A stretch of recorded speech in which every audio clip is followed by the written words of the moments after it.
Ég heiti Katrín Helga og fyrir rétta upphæð þá ætla ég að vera blind í 1 skóladag.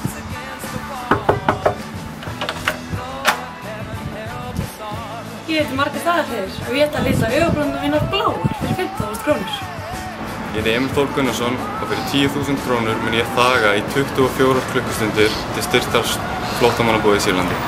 Ok, ég og Þórbergur ætlum að vera mállaus í 2 heila skóladaga fyrir 15.000 krónur fyrir styrktar flóttamannabúðum í Sýrlandi. Ég heiti Marina Gerða og ég ætla að raka af mér hárið fyrir 10.000 kall til styrktar barnanna í Sýrlandi. Ég heiti Sif Stafsdóttir og ég ætla að fara í brúnkusprautun ef það safnast 15.000 kall fyrir flóttamannabúðir fyrir börn í Sýrlandi. Hæ, ég heiti Vilhelm Þór og áheitið mitt að búa í strætó í heilan dag eða safnast upp rétta upphæð. Ég heiti Hafþór og ég, Karen og Stráði ætlum að fá okkur NFM-tattoo fyrir 150.000 krónur. Þú veist, eða safnast 150.000 krónur fyrir flóttamannabúðina í Sýrlandi.